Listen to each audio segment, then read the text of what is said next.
Ada Saudara Abdillah Maulana Farhan, dipersilahkan.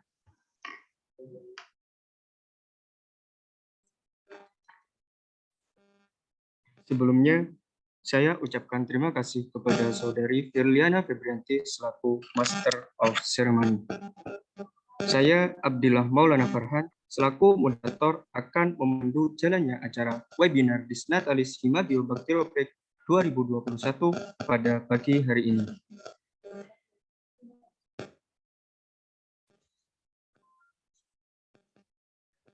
Berhubung acara pembukaan dan pembacaan tata tertib telah dilaksanakan, maka acara selanjutnya adalah pembacaan CV pemateri pertama. Kepada operator yang bertugas, dipersilahkan.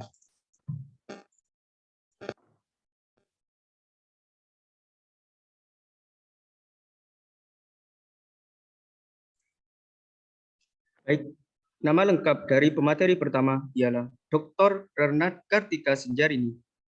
Beliau berpangkat sebagai pembina dengan golongan 4A.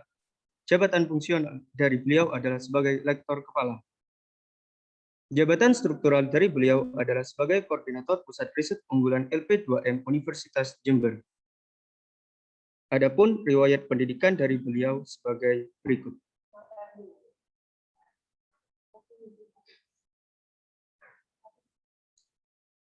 Beliau menempuh sarjana 1 di Universitas Brawijaya dengan bidang ilmu biologi pada tahun 1993 hingga tahun 1998 dengan judul skripsi HSP 25 dan HSP 70 pada Heparmencit pasca induksi dengan benzapiran.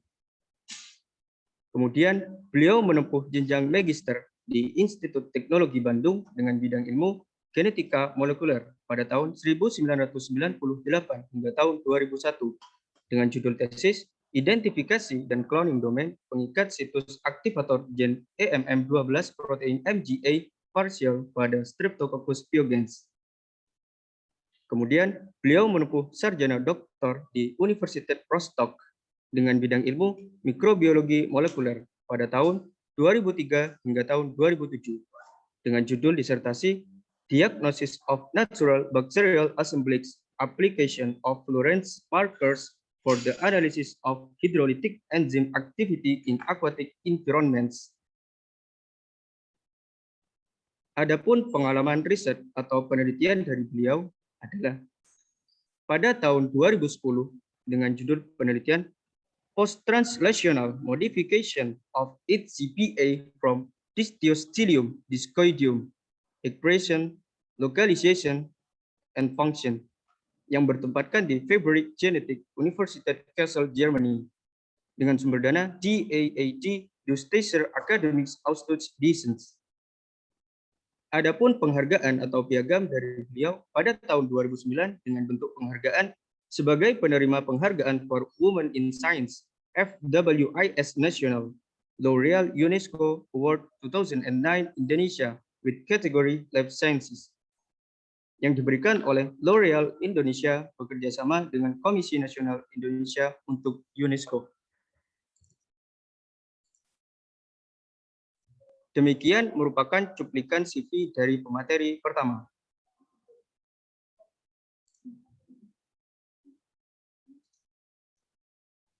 Acara yang keenam adalah pemaparan materi oleh Ibu Kartika Senjarini. Kepada pemateri, saya persilahkan.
Mohon maaf bagi seluruh peserta webinar Disnatalis Hemabiobakteri 2021 karena pemateri 1 Ibu Kartika Senjarini masih belum menghadiri Zoom. Diharapkan untuk tetap menunggu sebentar.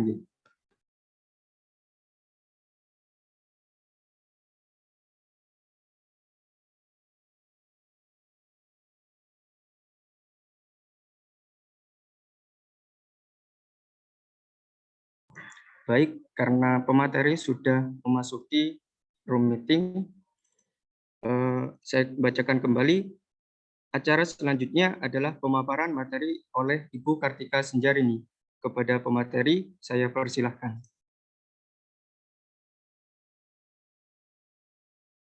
Oke, Assalamualaikum warahmatullahi wabarakatuh.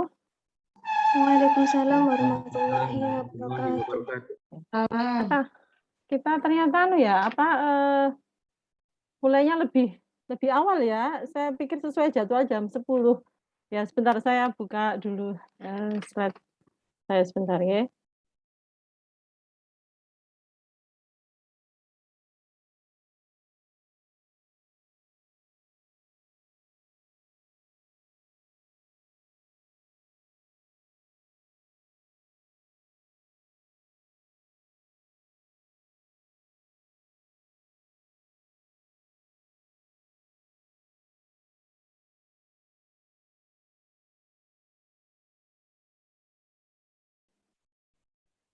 Ya, izin share sudah nampak ini saya ya?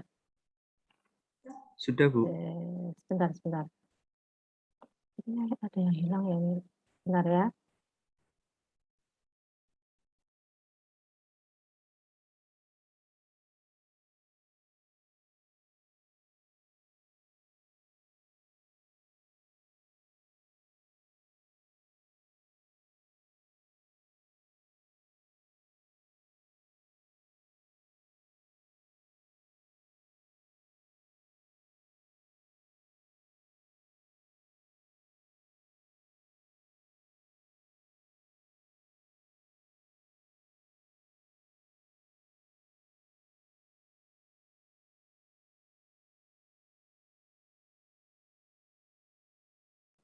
Ya, apakah suara saya terdengar jelas?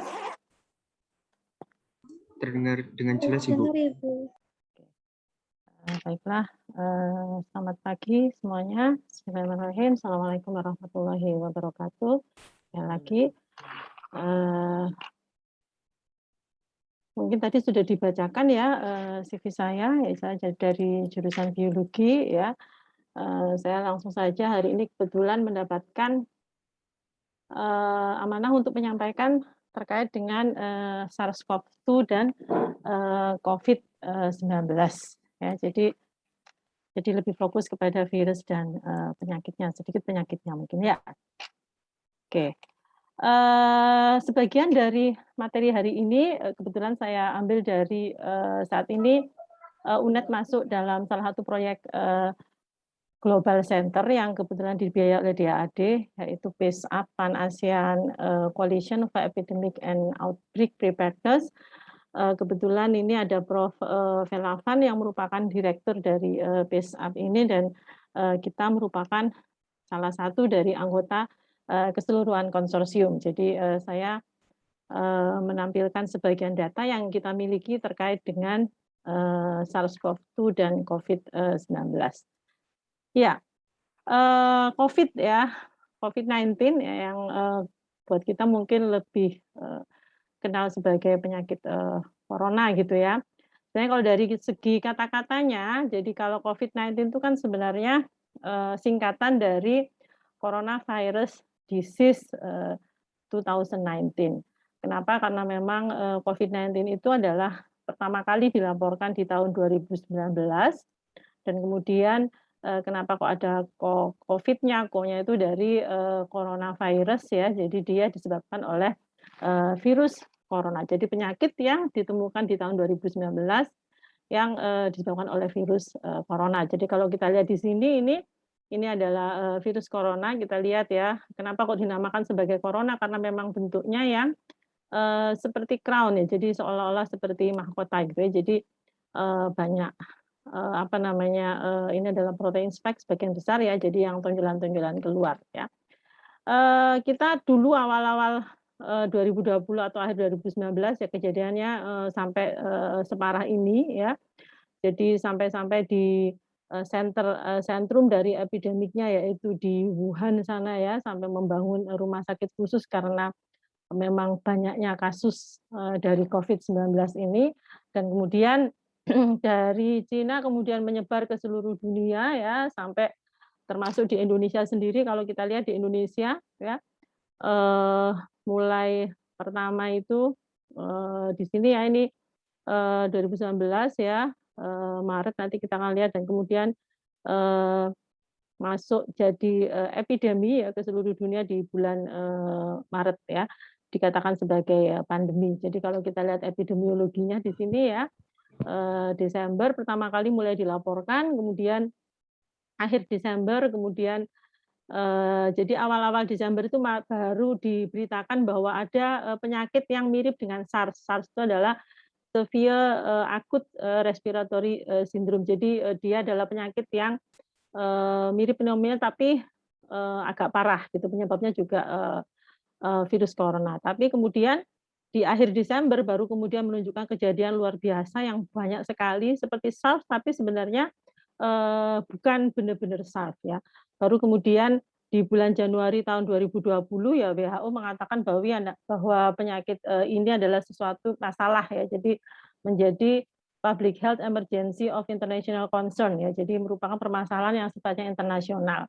Kemudian di Februari baru kemudian yang tadinya ya karena mirip SARS tapi bukan SARS, sehingga kemudian dikatakan di awal-awal kejadiannya penyakit yang menyebabkan itu disebut sebagai 2019 nCoV. Jadi N-nya ini adalah novel, jadi COVID-nya adalah coronavirus. Jadi awalnya disebut sebagai penyakit yang disebabkan coronavirus, tetapi yang novel ini adalah yang baru. Jadi yang baru yang tidak sama dengan penyakit SARS yang sebelumnya. Kemudian di Februari baru kemudian disebut sebagai SARS-CoV-2 ya, karena yang sebelumnya disebut sebagai SARS-CoV ya, dianggap sebagai turunan yang baru yang tidak sama. Kemudian penyakit yang disebabkan oleh SARS-CoV-2 ini kemudian disebut sebagai COVID-19 ya, yang tadi sudah saya sebutkan kenapa kok disebut sebagai COVID-19, karena memang kejadian awalnya ditemukannya di akhir tahun 2019. Dan bulan Maret itu kemudian WHO menyatakan sebagai sebuah pandemi. Ya. Nah, di Indonesia tadi saya sampaikan bahwa alhamdulillah sekarang sudah jauh menurun ya. Ini adalah data barusan saja Oktober tanggal 9 ya. Mungkin karena sudah sekitar kalau nggak salah kemarin itu dilaporkan ada 60 jutaan orang Indonesia yang sudah tervaksinasi, dan ini yang mungkin bisa jadi salah satu penyebab jauh menurunnya ya kalau kita bandingkan dengan di bulan Juli dan Agustus ya.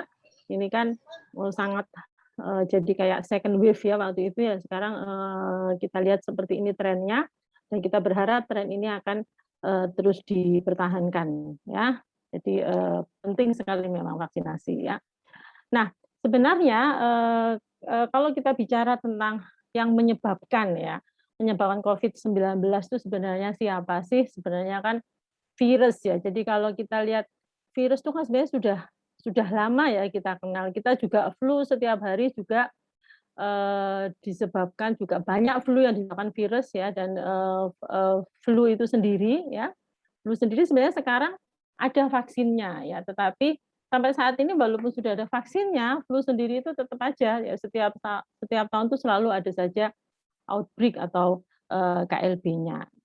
Nah, jadi kenapa sih virus yang kecil sekali aja, jauh lebih kecil ya, kok sampai demikian membahayakan manusia ya. Kalau kita kembali ke sini ya, jadi virus itu sebenarnya kalau dia belum masuk ke dalam sel, itu sebenarnya dikategorikan sebagai partikel. Jadi partikel, kenapa sebagai partikel? Karena memang dia sebenarnya tidak melakukan dalam tanda kutip ya, ciri-ciri yang menunjukkan bahwa dia itu sebenarnya suatu organisme ya. Jadi ciri kehidupan yang paling penting ya memperbanyak diri misalnya ya, atau melakukan berbagai macam metabolisme sintesis ya, melakukan assembling dan seterusnya. Nah, baru kemudian ya setelah dia berhasil masuk ke dalam sel atau organisme hidup, baru kemudian dia dikategorikan sebagai dalam tanda kutip ya organisme sementara. Karena dia baru di situ kemudian baru melakukan mekanisme seperti memperbanyak diri, kemudian assembling ya. Assembling itu mengassembling ya, menyusun ya, merakit dirinya ya, kemudian menghasilkan individu baru itu yang terjadi di dalam sel. Nah, karena sederhananya, jadi karena sangat sederhananya virus ini ya, sebentar saya ambil pensil dulu untuk mempermudah sebentar ya.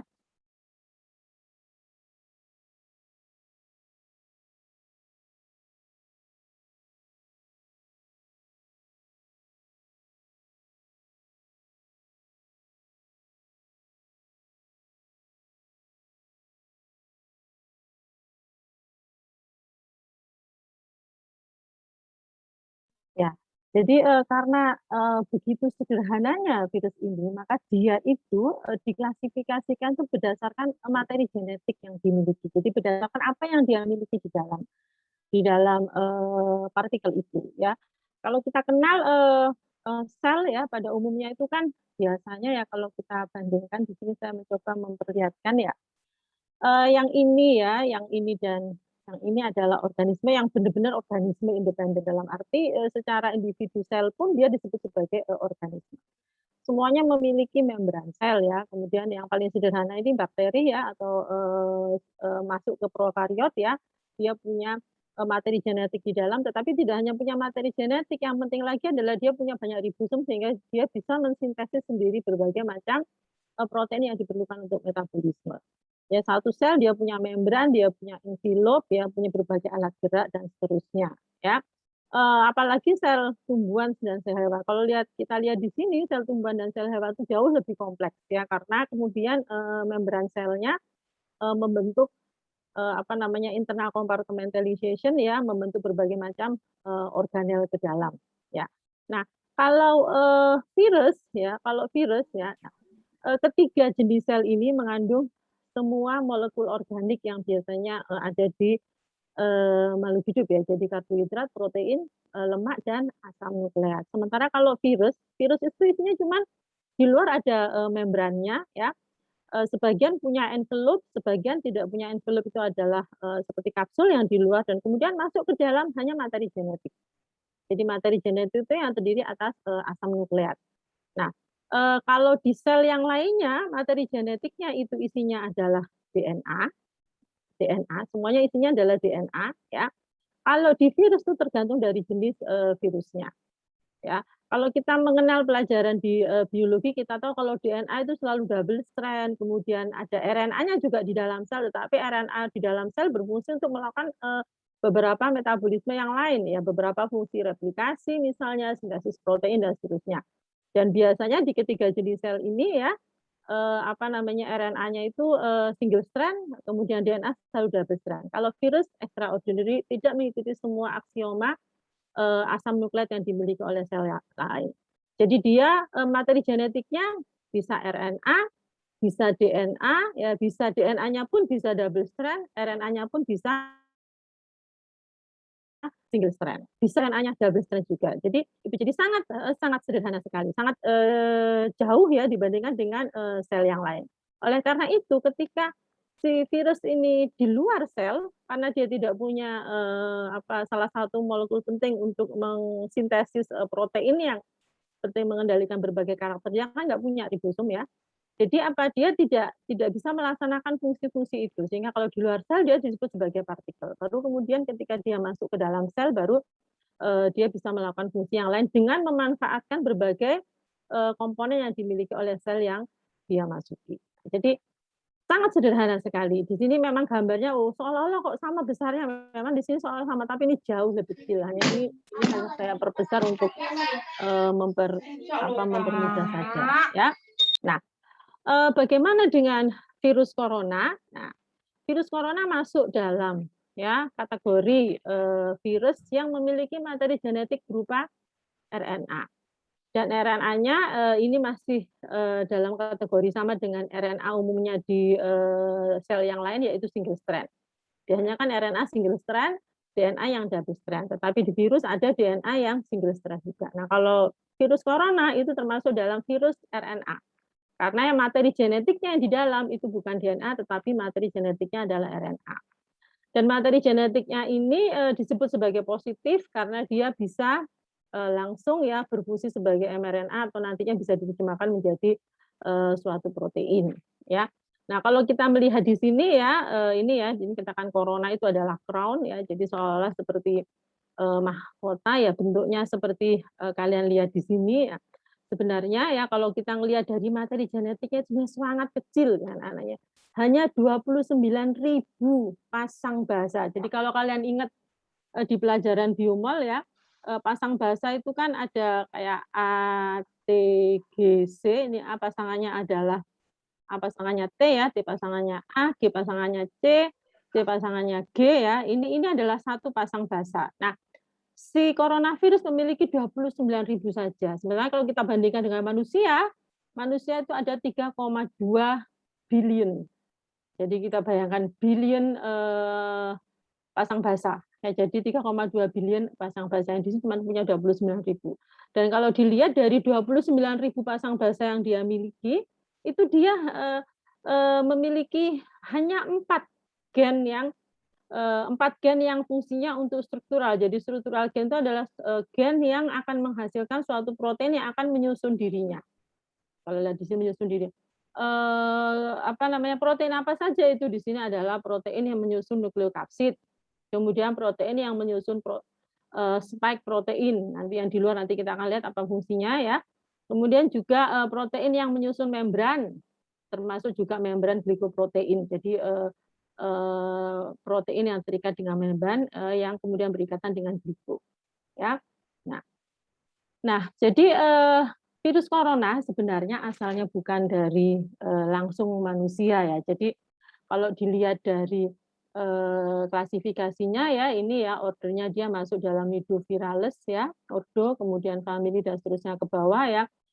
Si virus corona sendiri sebenarnya secara famili ya, subfamili itu dibagi menjadi ini ya alfa, beta, gamma dan delta ya. Alfa dan beta, virus corona alfa dan beta inilah yang kemudian lebih khusus lagi adalah beta yang kemudian berbahaya dan bisa menyebabkan penyakit yang fatal pada manusia. Tadinya dia tidak berasal dari manusia, tadinya sebenarnya dia merupakan asalnya dari hewan mamalia yang lain. Ya. Di sini contohnya adalah kelelawar ya. Bahkan kalau yang di Wuhan itu dia asalnya dari terenggiling ya, terenggiling tadinya. Jadi dari sana kemudian bermutasi dan bisa menginfeksi manusia. Sementara kalau famili yang lain yaitu gamma dan delta berasal dari babi dan burung ya. Jadi ini ya dari segi klasifikasi. Nah, kalau kita melihat struktur tubuhnya pun sebenarnya ya seperti gambar tadi ya sangat sederhana ya. Dia punya yang disebut dengan crown-nya itu adalah ini ya. Jadi ini yang disebut dengan crown-nya ya. Jadi memang mirip seperti ya mahkota gitu ya, mahkota kalau ditaruh di kepala itu ya. Nah ini ya yang ternyata isinya itu adalah mahkotanya ini merupakan protein spike yang penting nanti untuk menempel ya pada reseptor pada host pada manusia. Di sini ada membran, ya kemudian juga ada sebagian yang bentuk envelope atau kapsul yang ada di luar, dan ini adalah materi genetiknya. Ya, nah protein spike nanti akan saya bahas lebih detail. Yang penting kaitannya dengan proses infeksi ya. Jadi kembali kepada materi genetik yang dimiliki, jadi dia itu hanya memiliki 29, sekitar 29.000 sampai maksimal 3 bulan ya, tergantung nanti jenisnya ya. Maksudnya sekarang kan sudah mulai bermutasi ya, nanti kita lihat ya, ternyata mulai mutasi jadi macam-macam ya. Nah, dari sekian itu kalau kita melihat di peta genetiknya, jadi ini kalau misalnya basa nukleotida yang pasangan-pasangan itu dipetakan, itu dibedakan menjadi petanya itu seperti ini. Ya, jadi di sini kan ada misalnya NSP2, NSP3 ya, ini nukleo proteinnya ya, dan seterusnya ya. Di sini tidak hanya spike protein, misalnya di sini juga ada M protein yang juga penting ya, dan seterusnya. Dan kalau secara keseluruhan ya, dari 29.000 basa nukleotida yang dia miliki, sebenarnya memiliki sekitar 29 ORF. ORF itu adalah open reading frame. Jadi maksudnya punya 29 yang bisa diterjemahkan ya, yang bisa berfungsi sebagai gen yang nantinya akan diterjemahkan menjadi suatu protein ya. Nah, dari 29 ORF itu ya, kalau kita lihat di sini ada sekitar 16 NSP-nya, kemudian 4 ini adalah spike proteinnya ya, 4 gen yang mengkode itu, dan 6 sampai 7 protein tambahan ya. Jika kalian nanti lebih tertarik ya untuk melihat, saya sudah berikan linknya di sini ya. Di sini bahkan disebutkan ya, contoh misalnya ya, spike protein itu sebenarnya apa sih gitu, apa fungsinya ya. Sebenarnya panjangnya hanya 1273 asam amino. Ya, jadi asam amino, dan dia merupakan protein yang nantinya akan bisa nempel. Nah, ini yang penting ya. S1 khususnya, jadi ada 2 soalnya, S1 sama S2 yang disebutin ya.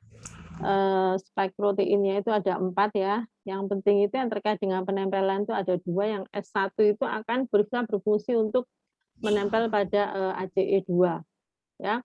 Jadi ACE2 ini adalah reseptor yang ada di membran dari sel manusia yang bisa ditangkap oleh protein spike. Nah, sementara yang protein spike 2 akan memediasi ya, bagaimana terjadinya fusi antara virus ya, antara membrannya virus dengan membran dari sel inangnya atau manusia. Nah, kemudian nukleokapsid ya, nukleokapsid ini yang penting ya, jadi ini kaitannya dengan yang di dalam yang yang nantinya kaitannya dengan viral genomic RNA-nya yang berfungsi penting untuk masalah replikasi atau dia memperbanyak materi genetiknya untuk persiapan dia memperbanyak diri ya. Ini juga kaitannya dengan virion assembly. Assembly itu adalah bagaimana dia merakit dirinya sendiri untuk kemudian menghasilkan virion yang baru.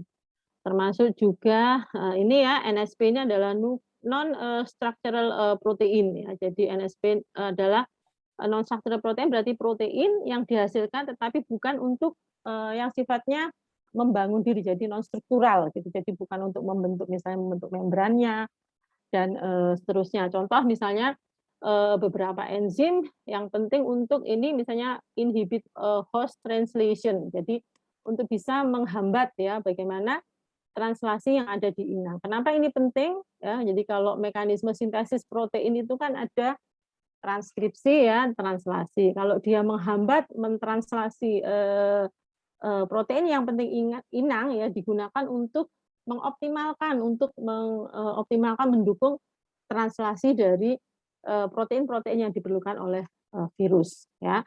Jadi itu ya, termasuk juga di sini NSP2 misalnya apa fungsinya ya, disebut host factor prohibitin ya.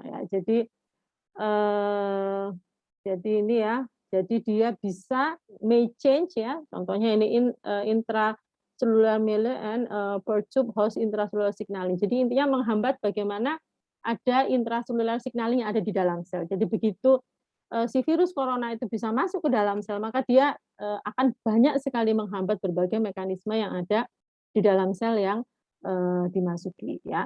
Jadi di sini nanti bisa dibaca ya, banyak sekali ya. Sebagian saya tampilkan di sini, nanti lebih detail bisa dilihat di sumbernya ya. Nah, yang penting ya dari mekanisme virus itu, jadi virus itu sebenarnya cuma punya 3 siklus hidup saja ya. 1 dia menempel kemudian masuk ke dalam inang, menginfeksi. 2 dia memperbanyak materi genetiknya.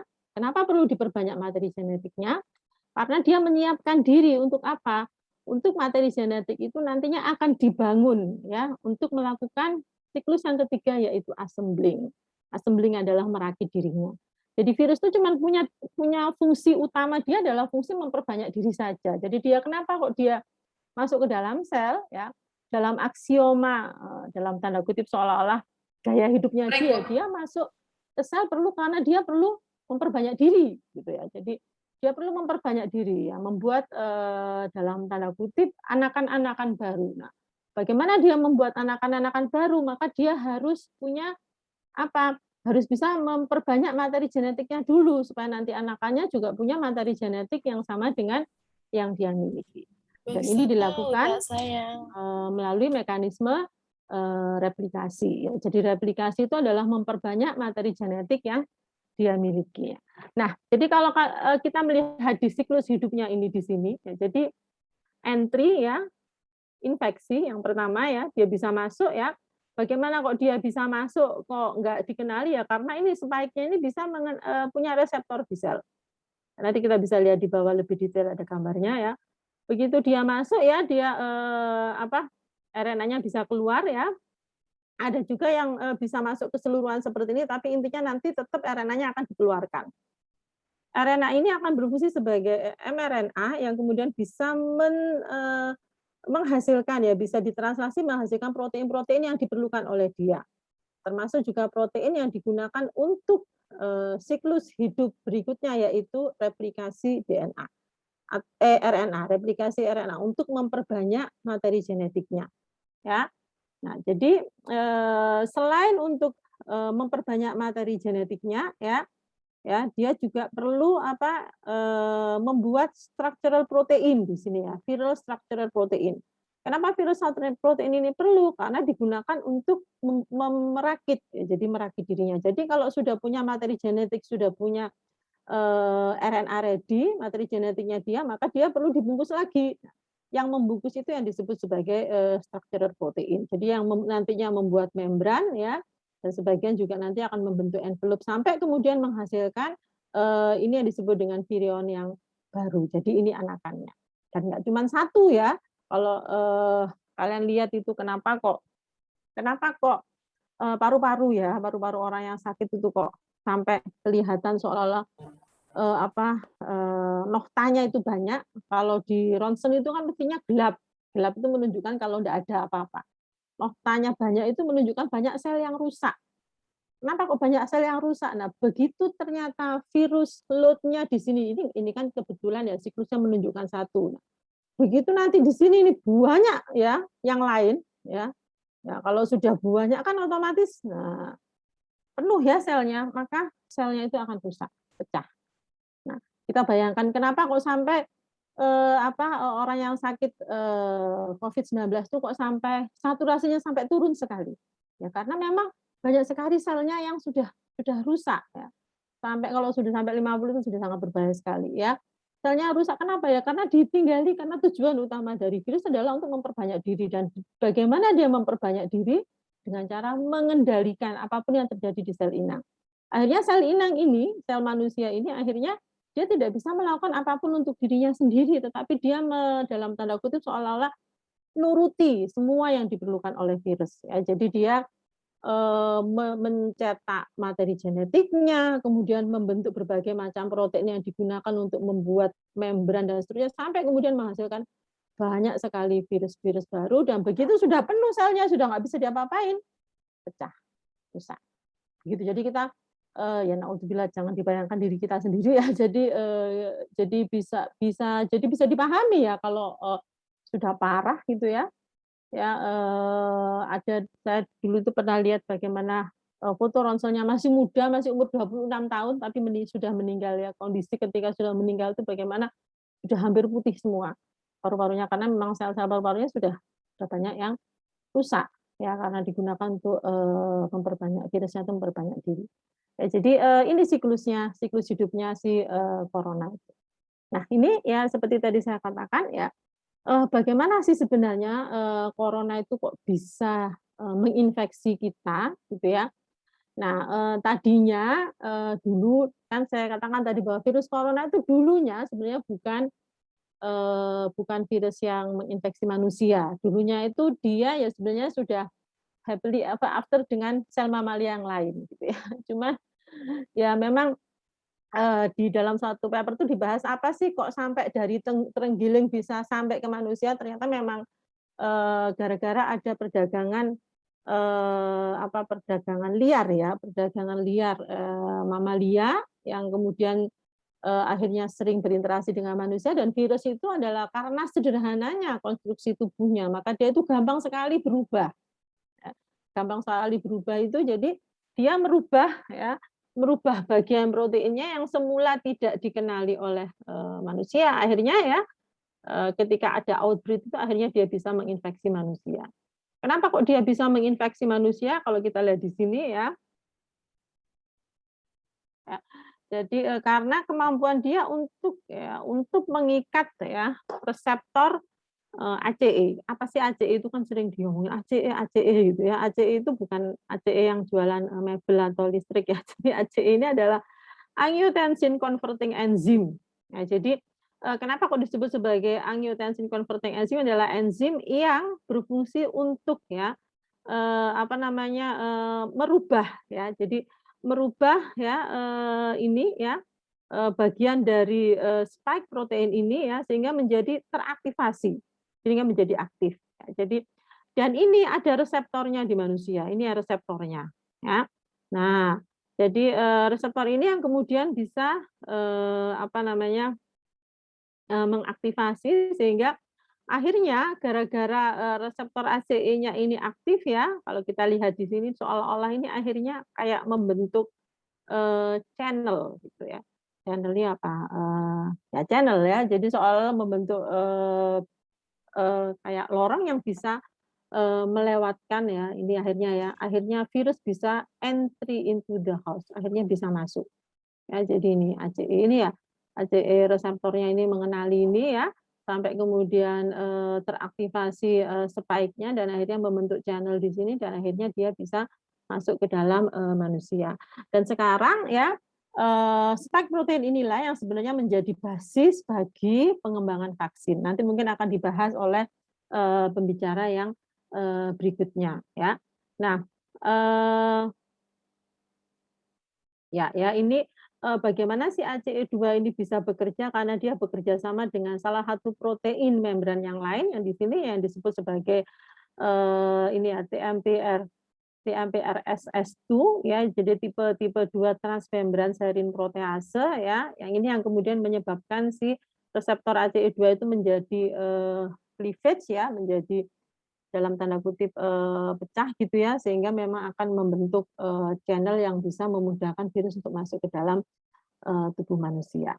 Nah, terkait dengan reseptor dari ACE ini ya, ACE2 reseptor ACE2 ini ya, disebutnya reseptornya itu reseptor ACE2 ini ya. Inilah yang memang kemudian membedakan kenapa kok anak sampai usia 12 tahun itu kok tidak, dalam tanda kutip sampai saat ini sih masih belum ditemukan banyak yang bisa mengekspresikan reseptor ACE2. Oleh karena itu jadi bagaimana si ACE2 reseptor ini diekspresikan di membran itu sangat tergantung dari usia, kemudian juga tergantung dari etnis ternyata ya, antara Asia dengan Eropa ya, dan juga tergantung dari satu jenis kelamin juga, laki-laki dan perempuan. Oleh karena itu ya dikatakan bahwa ada laporan yang menyebutkan bahwa sampai usia 10 tahun itu dikatakan masih belum berkembang sempurna, sehingga memang untuk anak sampai usia 10 tahun dalam tanda kutip seolah-olah safe ya. Tapi kemudian barusan saya juga mendengar bahwa ternyata sudah mulai berkembang lagi ya, yang tadinya mungkin ini ACE2 reseptornya itu enggak sensitif dengan spike protein. Nah, ternyata si virusnya ini gara-gara adanya kemungkinan dia melakukan mutasi, ternyata kemudian berkembang lagi dan kita lihat bahwa akhir-akhir ini ternyata mulai ada ya, mulai ada kasus ya yang ditemukan pada anak-anak gitu ya. Nah, kalau untuk orang dewasa ya, orang dewasa dan apa namanya ya terkait juga dengan etnis ya. Nah, ini kita lihat di sini di mana saja sih dia itu diekspresikan, ternyata banyak sekali ya. Sebenarnya ada di mana-mana sih ya. Sekarang tadinya kan memang paru-paru ya, banyak ke arah paru-paru, tapi kemudian kita tahu bahwa perkembangannya ternyata kan apa namanya macam-macam ya manifestasinya ya. Ada yang katanya dengan diare, ada yang kaitannya dengan ya macam-macam ya. Semakin kesini itu semakin macam-macam ya. Karena memang kemampuan virus itu untuk berubah sehingga memang memungkinkan manifestasi yang macam-macam di manusia ya.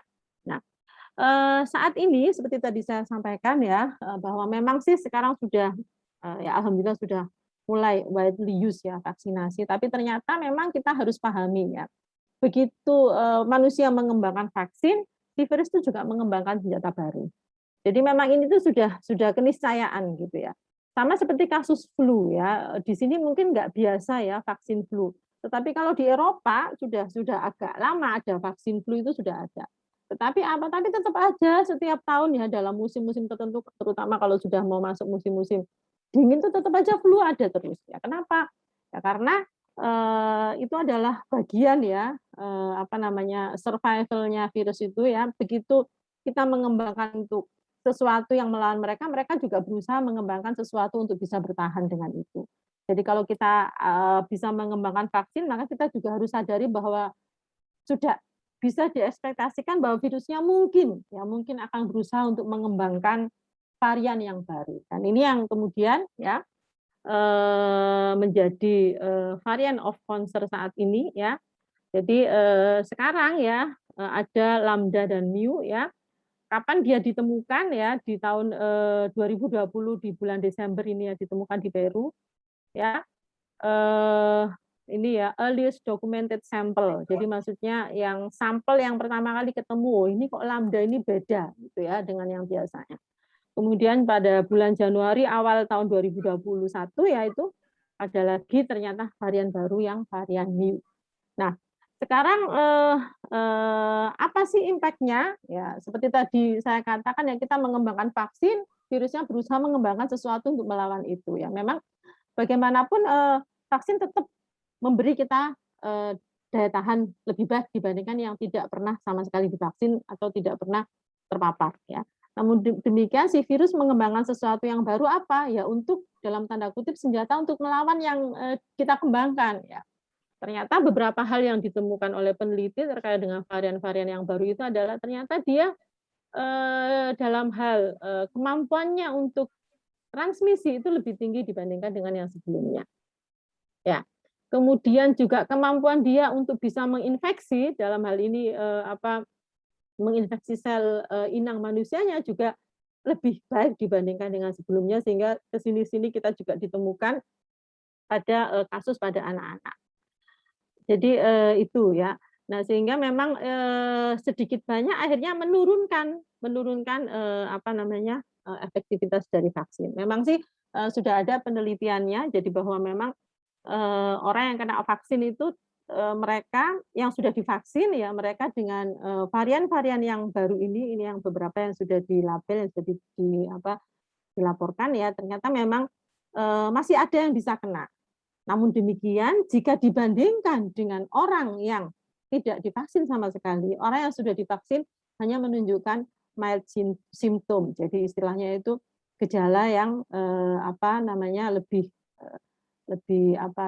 ringan dibandingkan dengan orang yang tidak divaksin sama sekali. Karena orang yang tidak divaksin sama sekali banyak kemudian berkembang menjadi sesuatu yang sangat bahkan bisa berkembang menjadi sesuatu yang fatal ya. Jadi ini ya. Jadi sebenarnya kalau dilihat dari segi virusnya apa sih yang dirubah? Apakah dia merubah keseluruhan dari materi genetiknya? Enggak sebenarnya. Kalau kita melihat di sini, ya, jadi ini adalah tanda SLTTPQA, ini adalah jenis-jenis asam amino yang dimiliki oleh lebih khusus pada spike proteinnya. Jadi ini adalah reseptor binding ya. Jadi ini penting untuk pada saat mengikat si reseptornya. Yang mengikat reseptor itu kan si spike proteinnya. Dan yang berubah sebenarnya enggak banyak. Jadi kalau kita lihat di sini titik-titik ini menunjukkan yang sama. Ya, jadi ini wild type ini adalah yang originalnya. Ini adalah tipe alpha, tipe gamma, tipe kappa dan seterusnya. Dan kalau kita lihat di sini ya, yang berubah hanya 1-2 ya. Misalnya di sini delta ini ya, yang kayaknya yang di Indonesia banyak delta. Ya karena saya punya teman ya sudah divaksin 2 kali kemarin kena delta, tapi dia bilang ya enggak apa-apa sih, cuman kayak orang flu biasa katanya. Tapi setelah dicek ternyata PCR positif ya. Ternyata kemungkinan besar itu adalah delta. Jadi yang berubah cuman ini ya, satu asam amino. Dan kalau kita ingat di pelajaran biomol ya, satu asam amino itu kan sebenarnya cuma dikode oleh 3 pasang basa nukleotida. Tapi ya itu ya, ternyata berubah satu, ternyata impact-nya sudah bisa menghasilkan sesuatu yang baru. Ya, jadi kalau kita melihat di sini, yang titik-titik ini adalah yang sama. Jadi yang berubah itu di antara sekian tuh ya hanya beberapa asam amino saja.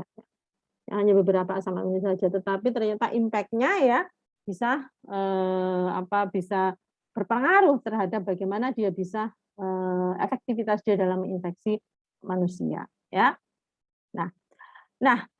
Jadi ini tadi yang saya sampaikan ya. Jadi kalau yang tadi itu nggak disebutkan di posisi berapa ya, ini kan nggak disebutkan di mana ya. Tapi kalau yang di sini disebutkan ya bahwa asam amino KD ini adalah singkatan ya. Jadi ada diksinya ya, di posisi kesekian ya. Kemudian di mana dia ditemukan, kenapa dulu itu kok di India outbreak-nya sampai parah, karena memang ternyata beberapa variannya itu ternyata ditemukan di India. Ya.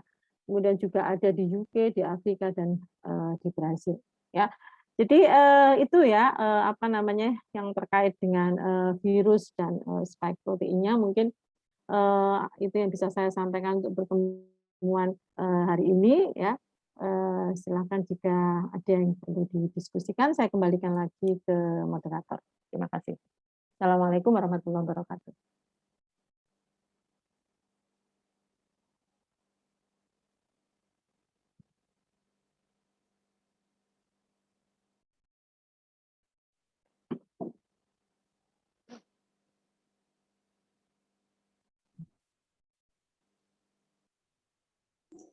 Baik, karena pemaparan sudah diselesaikan oleh Ibu Kartika selaku pemateri pertama, memasuki acara selanjutnya yaitu sesi diskusi dan sesi tanya jawab. Saya mengingatkan bagi seluruh peserta yang ingin bertanya bisa mengetikkan pada kolom chat dengan format tanya_nama. Kepada para peserta yang ingin mengajukan pertanyaan, dipersilahkan.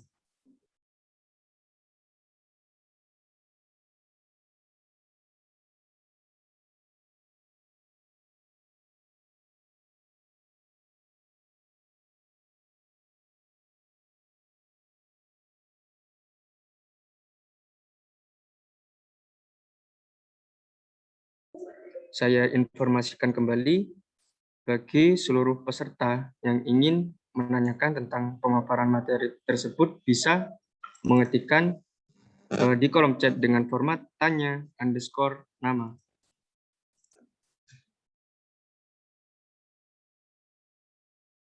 Atau juga bisa dengan menggunakan fitur raise hand pada Zoom Meeting.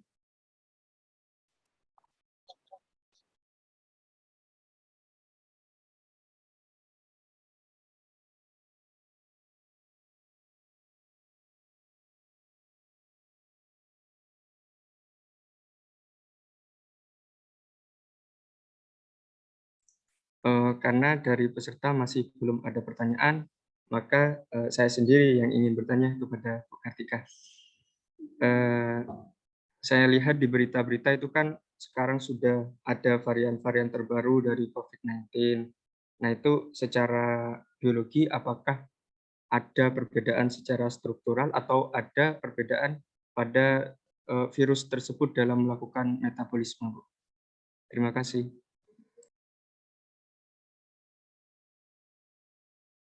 Ya.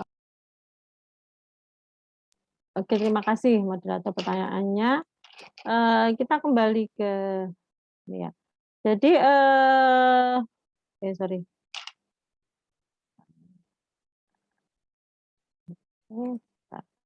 Jadi kalau kita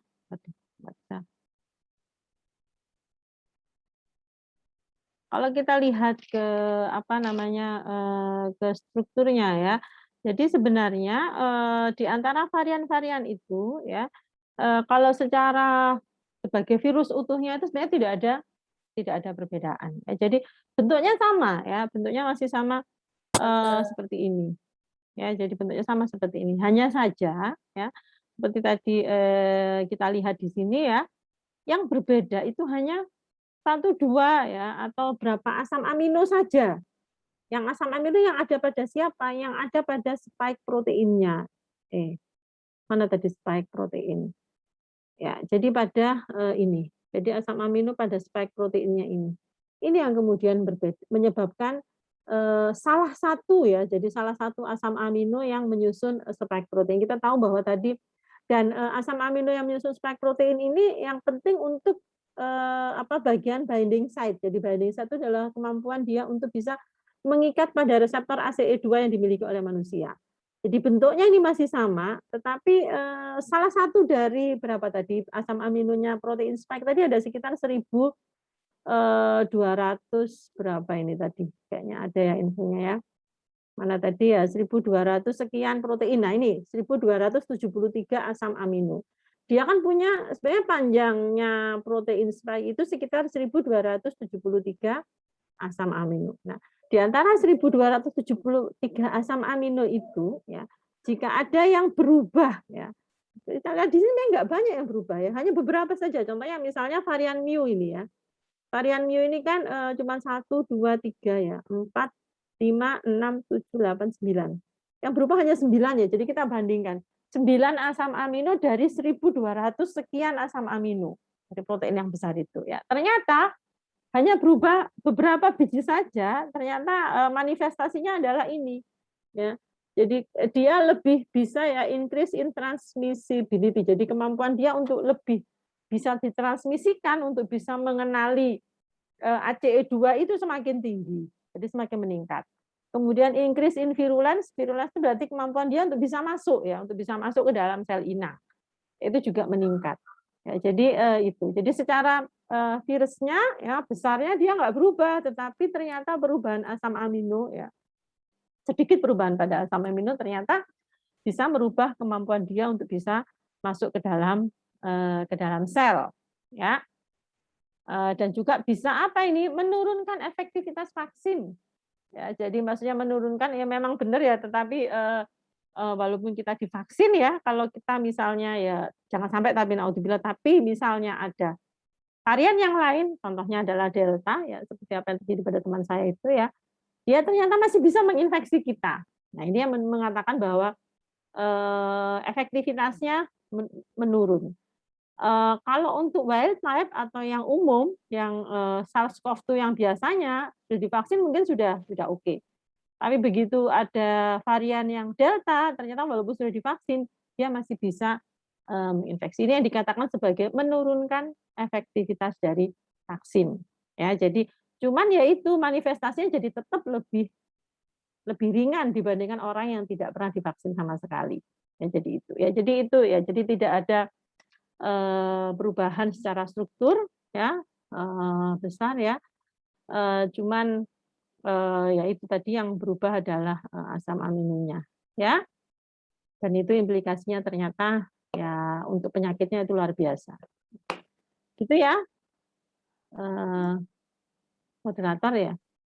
Oke, baik Bu, terima kasih atas jawabannya. Kemudian ini ada pertanyaan lanjutan dari peserta atas nama Naila Adila. Saya bacakan pertanyaannya, tanya underscore Naila Adila Takia. Permisi Bu, saya pernah mendengar bahwa COVID-19 ini memiliki kecepatan mutasi yang lebih tinggi dibanding virus DNA. Apakah bisa dijelaskan mengapa itu bisa terjadi Bu? Apakah karena replikasi genom lebih cepat pada virus RNA?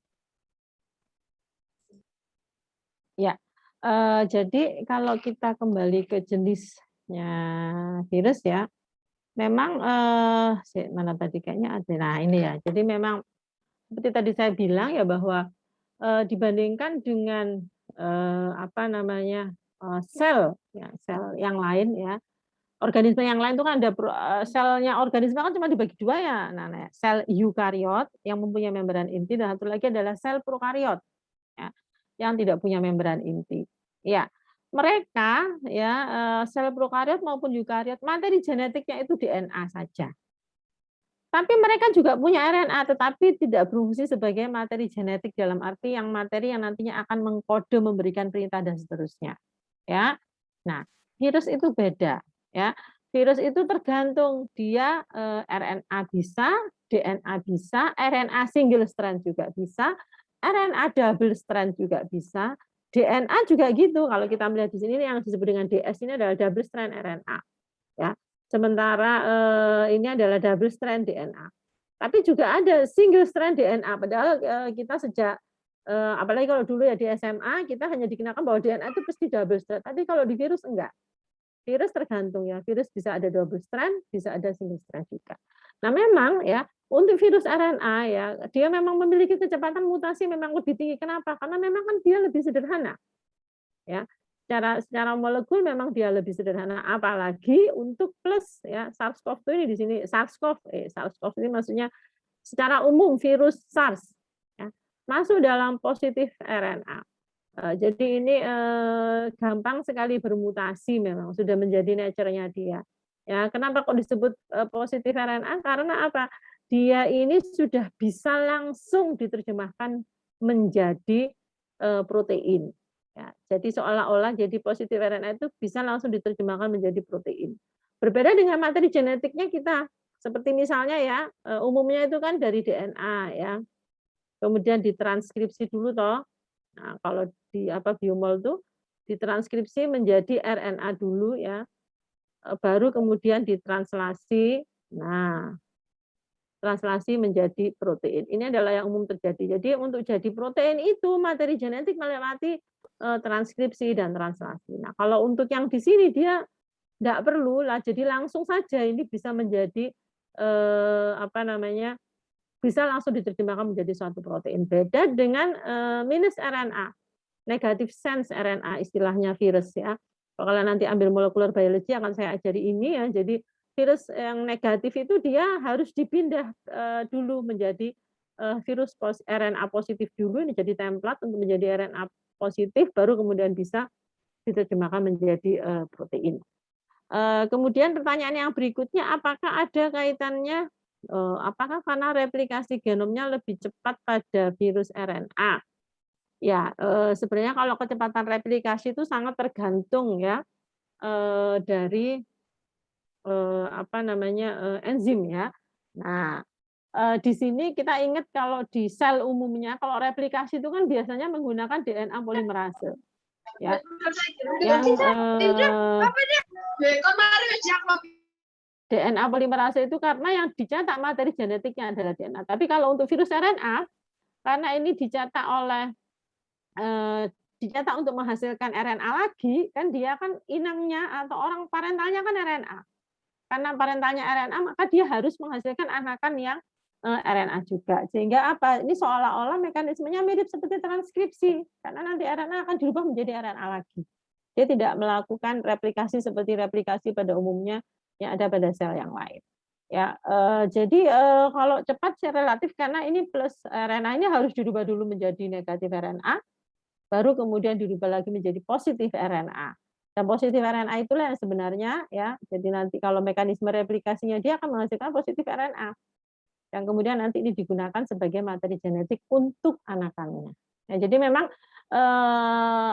RNA memang lebih cenderung untuk lebih cepat memang bermutasi virus RNA ya dibandingkan dengan virus DNA ya. Nanti kalau kalian lihat siklusnya virus DNA itu macam-macam ya. Ada yang masuk dulu ke materi genetiknya inang, makanya pelan sekali ya, silent gitu ya. Kalau ini nggak perlu macam-macam, sudah bisa melakukan berbagai hal, termasuk bisa mensintesis ya metabolisme apapun yang diperlukan oleh dirinya. Ya. Oke, mungkin itu ya. Semoga nggak puas sehingga bisa baca lagi. Ya, Baik, terima kasih Bu Kartika. Apakah dari Naila Adila ada feedback ataukah sudah cukup?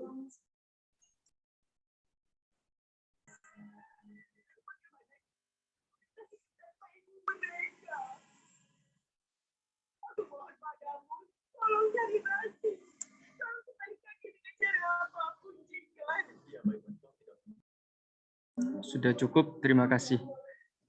Ya, sama-sama. Apakah dari peserta ada yang ingin ditanyakan kembali? Jika ada yang ingin bertanya, bisa mengetikkan dengan format tanya underscore nama. Kemudian bisa melakukan open mic.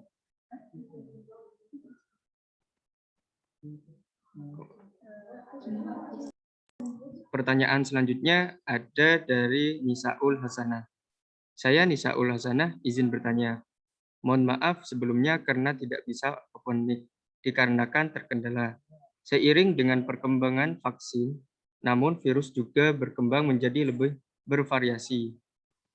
Apakah memungkinkan virus ini dapat hilang atau kita berdampingan hidup dengan virus? Terima kasih.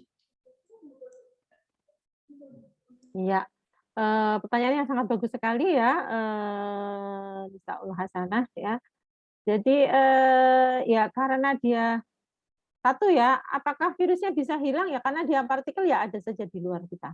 Ya partikel selama dia di luar itu dia ya partikel benda seperti benda mati gitu. Dia akan ada di sekitar kita. Ya kita harus berdampingan dengan mereka. Nah, bagaimana sekarang dengan kita untuk bisa dalam tanda kutip ya hidup berdampingan dengan damai, aman dan sentosa gitu ya dengan mereka ya. Dan mereka nggak gangguin kita kan seperti itu ya mestinya gitu kan ya. Nah, ya sekarang ya pertama yang penting adalah kita harus menjaga respon imun kita. Ya, jadi sebenarnya tidak hanya terhadap virus saja sih ya. Kita kan juga berdampingan dengan berbagai macam organisme yang lain toh ya. Ya, mungkin virus, bakteri karena nggak kelihatan ya sehingga kita mungkin nggak terasa. Tetapi seperti yang besar-besar saja, contoh misalnya anjing. Nah, anjing ya, tetangga punya anjing gitu besar ya. Kalau saya datengin kemudian, gitu ya, otomatis dia ngamuk ya, apa enggak? Nah, itu sama seperti kita dengan virus dan mikroorganisme yang lain yang mungkin akan menginfeksi kita. Nah, kalau kita dalam tanda kutip ya tidak menginisiasi sesuatu ya sebenarnya kenapa kok sampai SARS-CoV-2 itu kok sampai ke manusia itu kan ya gara-gara salah satunya ya menurut personally ya dan itu sempat juga banyak dibahas ya karena mereka itu mestinya zoonosis disease. Zoonosis itu artinya penyakit yang mestinya menyerang hewan saja gitu. Cuman ya karena manusia itu aneh-aneh ya sudah banyak makanan yang lain kok masih mencari yang enggak gitu ya. Ya kita akan kebayang ya kelelawar lah, bats ya, kemudian terenggiling gitu ya ya. Ya itulah kalau kita melawan nature akhirnya nanti kembali lagi juga ke manusia ya. Nah sekarang gimana yang kita nggak ngapa-ngapain dapat impact Bu ya mau nggak mau ya karena kita berinteraksi dengan makhluk hidup yang lain ya. Yang penting adalah ya kita harus memperkuat ya daya tahan tubuh ya. Jadi virus itu sebenarnya kalau kita sehat ya Anda sehat ya saat ini kenapa kok harus prokes terus yang karena ini virus yang baru ya. Kalau flu itu kan virus yang sudah old, sudah ancient ya, sudah lama sekali. Flu itu kan sudah sejak zaman dahulu kayak nenek moyang berjuta tahun yang lalu. Sehingga tubuh kita sendiri juga mulai beradaptasi ya. Kita sudah tahu kan gitu toh. Kalau kena flu wes gampang makan banyak, tidur banyak ya, minum banyak gitu kan. Jangan sampai capek.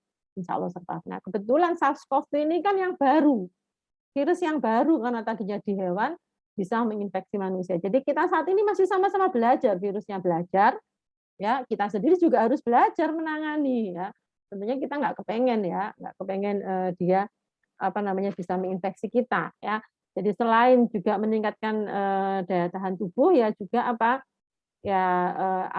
prokes itu juga harus diterapkan dan jangan main-main dengan sesuatu yang baru.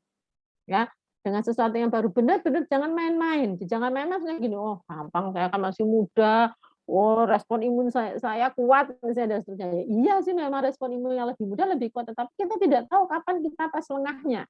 Ya, begitu ada sedikit saja celah, ya karena virus itu kecil sekali ya, dia gampang masuk ke dalam tubuh kita dan bisa menyebabkan penyakit. Jadi ya itu caranya kita, ya kita akan berdampingan. Nah, kita nggak tahu sampai berapa lama kita bisa adaptasi dengan SARS-CoV-2 ini. Ya, sekarang kan kita sudah mulai apa yang disebut sebagai herd immunity, itu yang dibangun dengan memberikan vaksinasi. Ya, vaksinasi itu kan kayak tameng gitu ya. Sebagian orang yang lebih banyak divaksinasi maka tamengnya lebih banyak sehingga virusnya tuh mau nyerang ini nggak bisa, akhirnya nyerang yang di lainnya lagi, akhirnya dia nggak bisa transmisi itu nggak bisa pindah-pindah lagi karena kan corona ini memang virus yang hobinya jalan-jalan ya, jadi nggak bisa ke sini ke sana, tapi kalau dia kemana-mana di blok ya lama-lama dia juga nggak akan berkembang sehingga dia akan punya hidup sendiri, ya kita juga punya hidup sendiri ya. Saya pernah ikut seminar itu bahwa berapa lama ya kira-kira kita bisa back to normal gitu, bisa jadi mungkin sekitar 2 sampai 3 tahun lagi bisa jadi loh ya. Karena kemarin saya baca ya sekarang sudah mulai ketemu antivirusnya ya di Nature itu seminggu atau 2 minggu yang lalu itu ya, obat ya. Di antivirus itu berarti obatnya itu nggak membunuh virus karena virus itu partikel, mau dibunuh gimana kalau keluar dari tubuh kita dia jadi partikel. Ini sekaligus menjawab pertanyaan Fatma Sukmawati ya, kenapa kok disebut makhluk peralihan ya? Ya karena memang dia kalau di luar tubuhnya organisme ya dia tidak bisa ngapa-ngapain, tidak bisa memperbanyak diri, tidak bisa melakukan macam-macam itu tadi. Jadi kalau kita lihat siklus hidupnya yang ada di di sini ya, dia melakukan siklus hidup ini itu hanya di dalam sel. Ini dia bisa lakukan di dalam sel. Begitu dia keluar, ya dia keluar sebagai partikel. Ya, nah cuman masalahnya kenapa kok kita perlu mau kemana-mana bawa hand sanitizer, susah deh kayaknya gitu ya kan, nggak biasa kan itu karena memang walaupun partikel tapi kemudian kita pegang sesuatu dan kebetulan pegang kena ke kulit kita kan dia, ini adalah sel gitu. Jadi hobinya virus itu adalah pokoknya aku infeksi, tujuanku adalah infeksi gitu terus. Jadi kepengen infeksi terus. Nah itu yang diinginkan. Jadi akhirnya ya kalau dia ketemu tempat untuk infeksi ya akhirnya kita terinfeksi. Jadi pesan saya itu ya, jadi memang sih dia partikel begitu dia di luar sel ya. Namun hati-hati karena SARS-CoV ini adalah virus yang baru.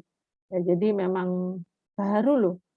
2 tahun, hampir 2 tahun kita ya berinteraksi dengan dia dan dia juga namanya juga baru ya, lagi happy-happy-nya untuk mengembangkan berbagai macam hal gitu ya.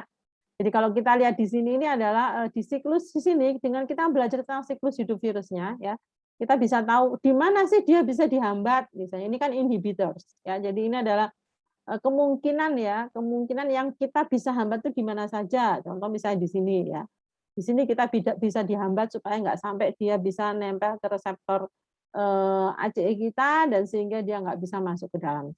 Kemudian juga di sini bisa dihambat sehingga dia tidak bisa melakukan translasi dan sebagainya. Ini adalah ini yang berusaha dihambat oleh yang dikatakan obat-obat antiviral itu yang dikembangkan. Menghambat proses pengembangan dirinya di dalam sel. Ya. Oke. Saya sekalian baca ini soalnya moderator ya. Ya, mungkin itu ya jawaban saya untuk pertanyaan Nisaul Hasanah sama Fatma Sukmawati ya. Baik Bu, terima kasih kepada penanya yaitu Nisaul Hasanah dan juga Fatma Sukmawati. Apakah ada feedback atau dirasa sudah cukup?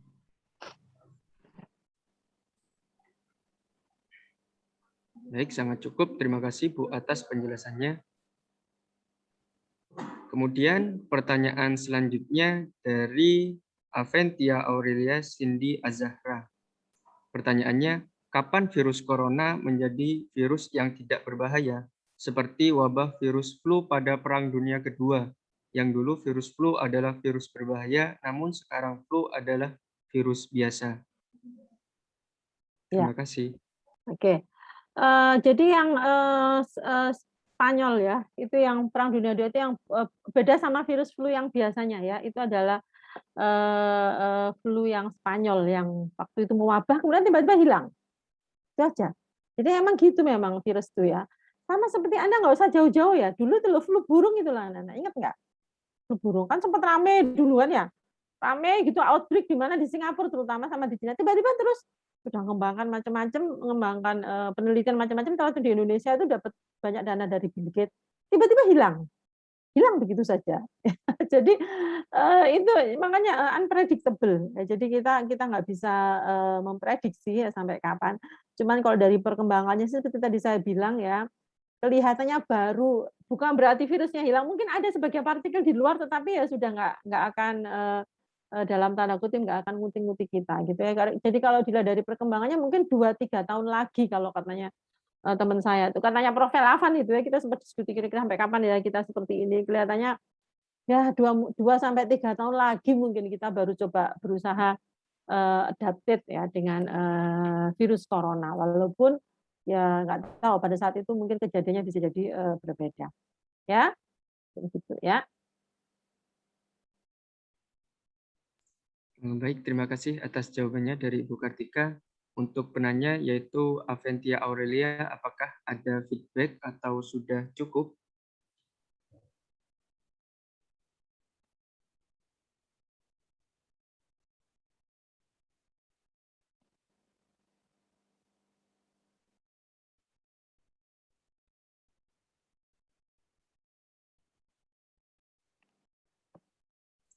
Alhamdulillah sangat cukup. Terima kasih kepada Fatma Sukmawati yang sudah mengusulkan pertanyaan. Saya tanyakan kembali kepada Aventia Aurelia, apakah ada feedback dari jawaban Ibu Kartika atau sudah cukup?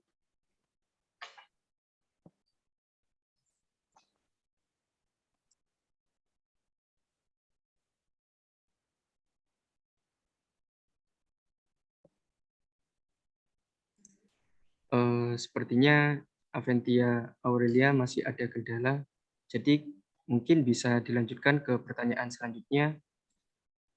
Kemudian pertanyaan selanjutnya dari Koidah Anis Mahiro. Permisi Bu, izin bertanya, tadi dijelaskan bahwa variasi virus corona lebih banyak di India, padahal virus corona itu berasal dari Cina. Kenapa hal tersebut bisa terjadi? Apakah terdapat faktor tertentu yang menyebabkan hal tersebut seperti faktor lingkungan? Terima kasih. Ya, memang virus itu memang ini ya, saya bilang sebagai extraordinary, saya bilang extraordinary creature, ya saya bilang creature ya. Jadi dia adalah ciptaan yang maha kuasa yang luar biasa dalam tanda kutip. Ya, jadi ya kita tidak bisa prediksi. Sama seperti kasusnya flu burung lah ya. Ada gitu ya di Singapura, di Cina ya, Indonesia sempat sih kena di Jakarta, tiba-tiba hilang, cep, itu saja. Ya. Ini juga gitu ya. Dulu itu kan di Wuhan tuh kan yang heboh gitu kan ya. Sekarang kan bisa dikatakan Cina sudah seolah-olah kayak tentrem gitu ya. Sekarang kan yang sering heboh malah yang di luar itu ya. Di UK ya kapan hari itu ya. Sekarang itu kalau nggak salah juga mulai ada lagi di UK terkait dengan varian yang baru ya. Kemudian beberapa waktu yang lalu memang India. Ya, jadi India ini ya lingkungan mungkin saya sih ya semua makhluk hidup pasti akan tergantung lingkungan. Tetapi sebenarnya kalau kita lihat ya lingkungan ya lingkungan. Ketika virus itu di lingkungan itu kan sebenarnya dia juga nggak ngapa-ngapain sebagai partikel aja. Cuman ya itu masalahnya adalah ketika si virus corona ini mana tadi yang ada Indianya yang banyak tadi ya. Oh ini dia ya. Oke. Nah, masalahnya adalah virus corona, tadi kan saya bilang dia hobinya kan jalan-jalan gitu ya. Transmisi pindah-pindah. Nah, seingat saya ya kenapa dulu tuh sampai kasus di India itu sampai outbreak-nya itu besar-besarnya salah satunya karena pada waktu itu memang kebetulan pas ada apa momen yang memungkinkan masyarakat tuh berinteraksinya lumayan kondusif gitu. Maksudnya sangat-sangat intensif berinteraksi. Seingat saya itu kasusnya ya. Kemudian banyak sekali yang berinteraksi ya. Saya sudah bilang tadi ya, kita jangan macam-macam dengan virus yang baru. Kalau dibilang jangan banyak berinteraksi dengan ini ya, tolong dijaga karena kita nggak ngerti ya. Kita bisa jadi sehat tapi kita bisa jadi pembawa untuk orang-orang yang di sekitar kita. Ya, jadi ya mungkin kalau melihat dari kasus yang ada di India yang dulu sempat dibahas salah satunya karena memang ada apa ada kejadian ya, jadi ada suatu festival kalau nggak salah pada saat itu yang memang adanya interaksi antar manusia yang sangat intensif ya, kemudian mungkin disitulah kemudian timbul outbreak. Jadi mungkin bisa dikatakan ya lingkungan mungkin memang ternyata memang memberi pengaruh sama seperti kita kalau kita lebih rajin untuk menjaga ya cuci tangan, ya prokes mungkin kita lebih terjaga dibandingkan dengan yang nureken you gitu ya karena kan ya itu tadi kembali ke jenis virusnya ya kebetulan virusnya itu hobi jalan-jalan ya, jadi itu mungkin ya. Baik, terima kasih atas jawabannya, Ibu. Ya. Kepada penanya, yaitu Koidah Anis Mahiroh, apakah ada feedback atau sudah dirasa cukup atas jawabannya?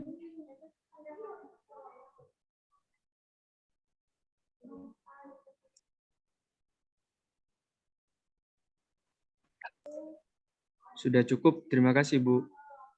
Kemudian kita lanjut ke pertanyaan selanjutnya, yaitu dari Natasha Laksmi Widyasari.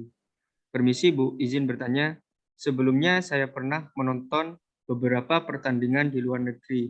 Melalui televisi, sudah banyak yang lepas masker karena saya pernah mendengar istilah herd immunity. Jadi bagaimana mekanisme dari herd immunity itu, Bu? Terima kasih. Oke. Ya, sebentar ya tak carikan videonya ini, Benan ya. Saya juga saya juga apa namanya envy gitu ya, envy dengan teman saya di Jerman ya. Sudah sejak berapa bulan yang lalu ya mereka ya. 3 bulan, 4 bulan yang nggak cuma Jerman ya, beberapa negara Eropa itu sudah lepas masker semua. Jadi sudah selesai. Kenapa? Karena masyarakatnya taat dan semuanya mau divaksin. Jadi mereka tuh sudah pada tataran itu ya, jadi sudah mau divaksin dan semuanya taat sehingga memang akhirnya karena ya hampir semuanya sudah divaksin ya, akhirnya memang safe gitu ya dalam tanda kutip safe. Ini juga apa namanya mahasiswa kita ya yang kakak kelas kalian yang mau pindah ke kok pindah sampai yang mau exchange ya ke Jerman ini juga udah mau berangkat nih. Dari Indonesia saja dia harus bisa dan seterusnya ternyata katanya di sana sudah nggak perlu lagi karantina.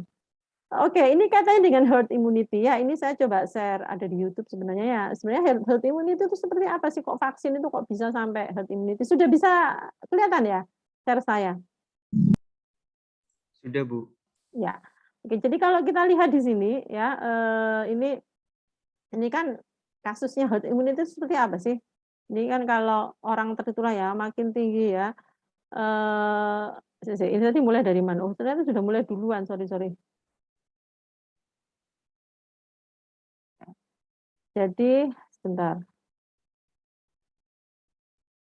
Nah, jadi herd immunity itu kan akan terbentuk ya ketika ya, nah ini ya. Nah, ini disebut dengan herd immunity. Semakin banyak orang yang divaksin seolah-olah kan dia menjadi semacam tameng gitu ya. Ini nggak cuma satu ini ya, ada gambar satu lagi saya pokoknya sembarang kebetulan yang ketemu ini ya. Di sini banyak orang bisa ditamengi oleh lebih banyak lagi.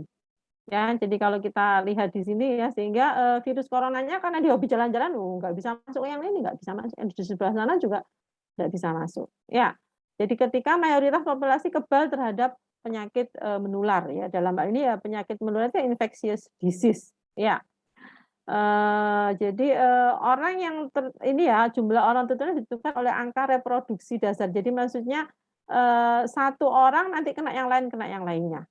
Nah, jadi kalau ada satu orang yang kena yang di sini ya, kena yang di sini, kena yang di sini ya, yang hijau-hijau ini kan sudah divaksin ya. Nah, ini kan bisa belok-belok seperti ini. Nah, gimana dengan kaitannya dengan herd immunity ya? Makanya yang belum vaksin, ayo vaksin semuanya ya. Semakin kalian cepat ya, semakin banyak ya, semakin banyak yang divaksin maka akan semakin apa namanya herd immunity itu akan semakin cepat untuk terbentuk ya. Jadi loh, mana kok nggak ada gambar yang terakhir. Wah, I don't need that. I need ya udah. Oke, sorry. Saya stop share dulu aja. Jadi intinya ya apa namanya? Ya, mungkin coba saya cari yang lainnya ya. Semakin banyak ya kita itu di apa namanya yang terlindungi ya, maka akan semakin banyak juga orang yang akan terlindungi dari penyakit itu. Itu adalah herd immunity. Jadi itu adalah imunitas yang populasi gitu loh ya. Jadi itu ya. Nah, kenapa kok negara-negara maju ya? Ya karena mereka juga ya vaksinnya lebih banyak available dan vaksinnya juga bukan kita kan masih banyak Sinovac ya, mereka sudah vaksin RNA yang lebih dari segi efektivitasnya itu sampai 90%, kalau Sinovac itu masih 50-60%, tapi itu sudah lumayan melindungi, apalagi kalau pakai vaksin yang lebih baik lagi, ya. Jadi itu, ya. Terus ini kayak tadi ada kaitannya dengan pertanyaannya yang maaf ya moderator, karena kebetulan kok saya baca gitu ya. Banyak bagaimana mekanisme head sudah saya tadi ya. Oh, kayaknya tadi saya baca yang kaitannya apakah kita harus melakukan semua aktivitas secara daring. Nah, nah ini ya makanya ya kalau apa sebenarnya kan daring kita lakukan untuk menghindari sesuatu yang tidak kita inginkan karena ya itu tadi karena ini virus baru dan kita masih meraba-raba ya. Measure apa yang harus kita lakukan untuk menghadapi virus yang seperti ini. Jadi measure itu maksudnya apa yang parameter apa yang perlu kita lakukan untuk mencegah ya transmisi dari virus ini, salah satunya adalah manifestasinya dengan daring. Ya mudah-mudahan lah. Sekarang kan sudah mulai luring. Anak saya sekarang sudah 2 minggu sekali ke sekolah. Saya juga berharap semester depan sebagian kalian juga sudah mulai melakukan praktikum. Ya, jadi pelan-pelan ya. Tapi ya itu syaratnya ya, siapa yang belum vaksin, ayo ngaku, ayo anak-anak yang belum vaksin. Nah, belum vaksin tidak berani saya, membahayakan umat soalnya. Jadi membahayakan banyak orang ya, karena ya itu tadi herd immunity nggak akan bisa terbentuk ya kalau banyak yang anti terhadap vaksin, karena vaksin pada dasarnya adalah untuk melindungi ya, untuk menghindari supaya virusnya itu nggak nempel ke kita dan kita juga tidak menjadi orang yang membawa virus untuk nempel ke orang lain. Gitu ya. Oke. Itu moderator. Baik, terima kasih atas jawaban dari Ibu Kartika. Kemudian kepada penanya yaitu Natasha Laksmi dan juga Tias Titis, apakah ada feedback atau sudah cukup?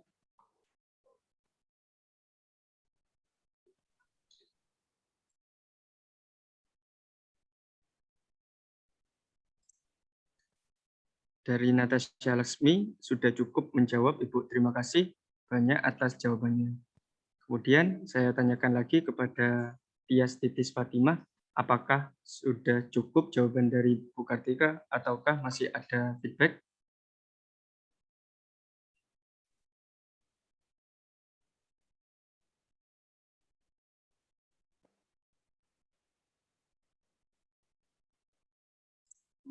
Sudah cukup, terima kasih Bu.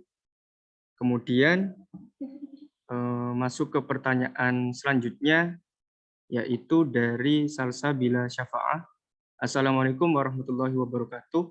Permisi Bu, saya Salsabila izin bertanya, apabila pasien COVID-19 telah meninggal, apakah virus COVID-19 otomatis langsung mati ataukah masih bisa bertahan dan berkembang biak dalam beberapa waktu setelah inangnya meninggal? Terima kasih.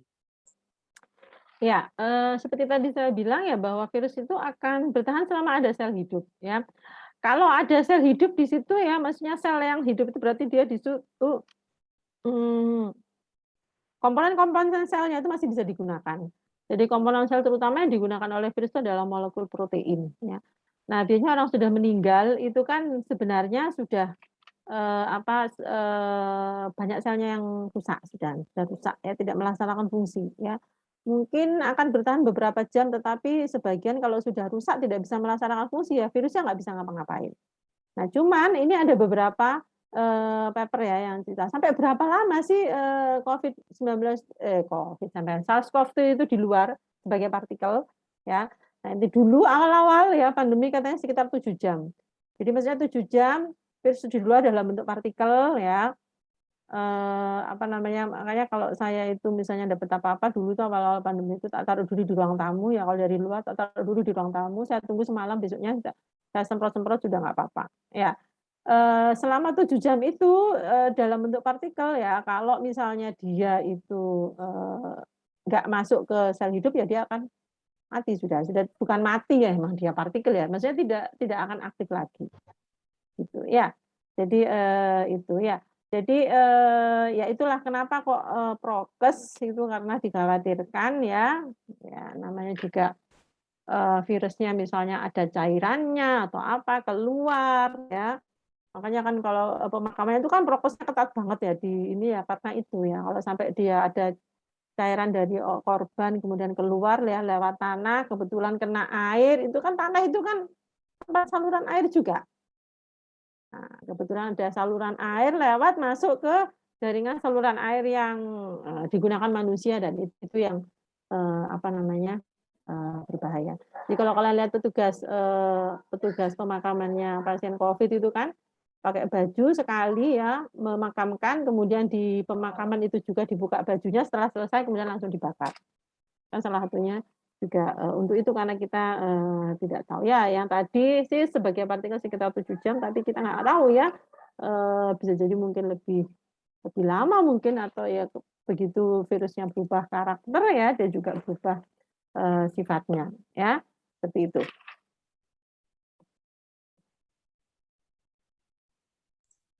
Baik, terima kasih atas jawaban dari Bu Kartika. Kepada penanya yaitu Salsabila Syafa'ah, apakah ada feedback atau sudah dirasa cukup dengan jawaban dari Bu Kartika?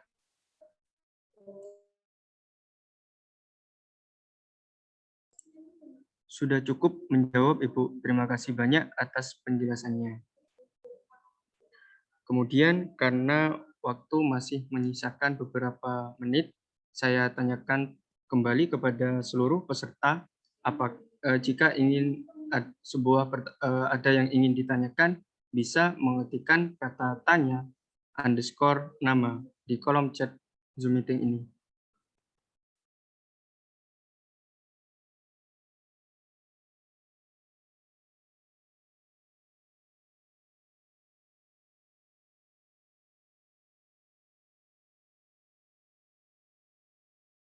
Baik, ada pertanyaan selanjutnya dari Arvinca Yuandari.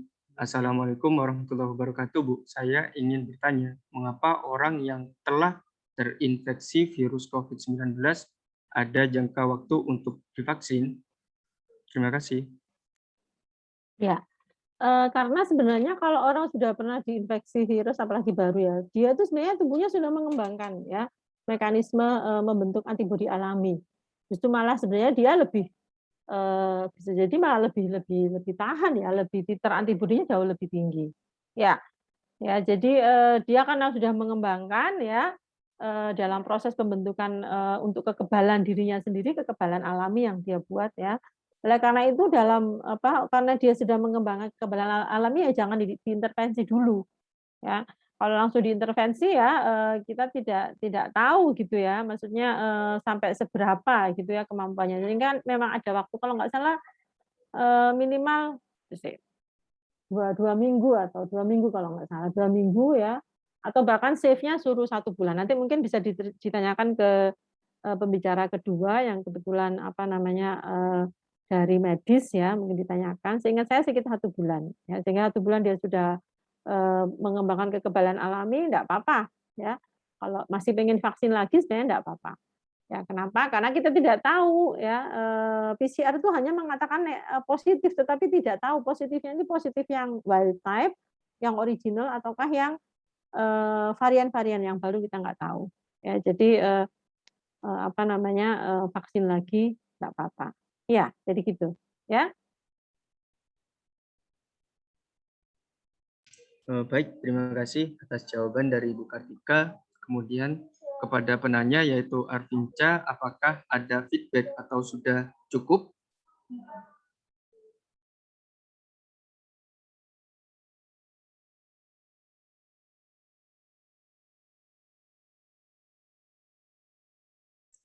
Sudah cukup, terima kasih Bu. Kemudian masuk ke pertanyaan selanjutnya dari Mahira Atla Amadea. Permisi Bu, mau bertanya, mengapa orang-orang penderita penyakit autoimun tidak boleh divaksin COVID-19? Terima kasih. Ya, sebagaimana kita ketahui sebenarnya biasanya dalam kondisi normal itu ya, untuk menghasilkan vaksin itu prosesnya sampai di negara maju mungkin 10 tahun. Ya, di negara maju mungkin bisa lebih cepat kalau dananya besar luar biasa. Ya, di negara yang lumayan sampai 15 tahun. Itu yang normal. Jadi normal itu maksudnya apa? Vaksin itu mestinya dikembangkan dulu, kemudian dicobakan ke hewan dulu ya. Ada apa namanya fase apa namanya preklinis ya, dicobakan ke hewan itu adalah fase preklinis. Kemudian dicobakan ke manusia juga ada 3 tahap. Fase klinis tahap 1 ya, fase klinis kemudian kalau tahap 1 sudah berhasil di manusia, fase klinis tahap 2, manusia yang kedua baru fase klinis di tahap 3. Ya, nanti mungkin bisa ditanyakan lagi ke yang menyampaikan terkait dengan vaksin. Nah, apa yang terjadi dengan kita? Ya, kita ini kan karena pandemi mendesak, ya, mendesak. Jadi kita ini sebenarnya dalam tanda kutip ya mirip kelinci percobaan juga sebenarnya. Ya, jadi ya tapi gimana lagi ya? Karena kondisi yang mendesak kalau kita nunggu sampai wah ini akan lebih banyak korban. Jadi kita ada vaksinnya dikembangkan secara ini di apa namanya di lab ya dipercepat prosesnya dicoba ke preklinisnya animal itu dipercepat kemudian langsung dicobakan ke populasi ya dan ini kan nah sehingga apa ketika dicoba biasanya kalau yang vaksin umum ya yang dalam kondisi normal ketika dicoba ke fase klinis ke manusia itu biasanya akan dilihat oh dicoba ke yang ternyata kalau orang yang usianya sekian enggak apa-apa orang kalau sekian ada impact ke orang hamil seperti apa yang ketidak hamil seperti apa dicoba untuk yang autoimun lah lebih spesifik lagi kenapa karena orang yang punya penyakit autoimun itu kan respon penyakit yang respon imunnya itu menyerang dirinya sendiri seperti lupus itu kan ya. Nah, lupus itu adalah autoimmune disease. Jadi yaitu sehingga biasanya orang yang punya penyakit autoimun karena respon imunnya itu apa ya bekerjanya bukan keluar tapi ke dalam, biasanya dia akan diberi obat yang tujuannya adalah untuk menekan respon imunnya. Jadi menekan respon imunnya supaya implikasinya ya kalau kita lihat ya orang yang autoimun itu kan macam-macam ya, ada moon phase, ada jadi macam-macam lah yang tidak menyenangkan ya, yang tidak menguntungkan. Oleh karena itu ya, karena memang vaksin vaksinnya COVID-19 itu kan baru ya, dan memang resiko untuk mencoba di orang-orang yang penyakit autoimun itu juga masih masih dipertanyakan nih bagaimana resikonya sehingga memang orang-orang yang menderita penyakit autoimun itu tidak disarankan. Apalagi kalau orang-orang yang menderita penyakit autoimun, saya dulu punya teman satu lab ya di Jerman ya yang punya penyakit autoimun itu manifestasinya itu adalah apa? Sariawan. Jadi dia sariawan banyak di lidahnya, bukan di bibir tapi di lidah. Nah, dia setiap berapa jam sekali itu dia minum obat. Nah, ini orang yang minum obatnya ini adalah obat yang menekan respon imun. Jadi supaya dia nggak sariawan gara-gara autoimun itu. Nah, jadi kan kontrari. Sementara kalau vaksin itu kan justru meningkatkan respon imun ya melatih tubuh kita untuk menghasilkan imun terhadap SARS-CoV-2 ya. Kalau kemudian jadi akan bekerja kontrari. Dan ini yang belum benar-benar diteliti itu bagaimana impact-impactnya. Jadi itu ya Mahira ya, semoga bisa memberikan overview. Nggak tahu nanti kalau ada penelitian lebih lanjut, oh ternyata ini safe dan seterusnya. Jadi sekarang ini kita semuanya juga masih mencoba ya, tetapi ya ya ini ya karena pandemi memang harus supaya apa supaya segera bisa berakhir ya, supaya bisa menciptakan herd immunity itu tadi. Gitu ya. Baik, terima kasih atas jawaban dari Bu Kartika. Kemudian kepada penanya yaitu Mahira Atla Amadea, apakah ada feedback atau sudah cukup? Baik Bu, sudah cukup menjawab. Terima kasih atas jawabannya.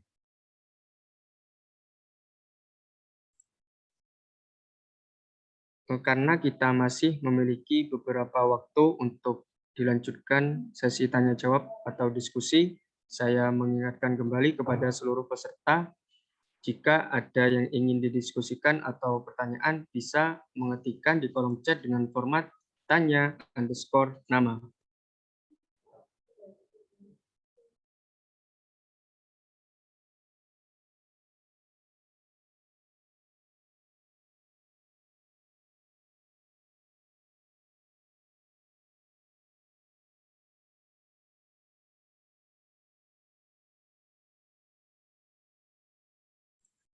Saya ingatkan kembali kepada seluruh peserta, jika ingin sesuatu yang didiskusikan atau pertanyaan, bisa mengetikkan di kolom chat Zoom dengan format tanya underscore nama.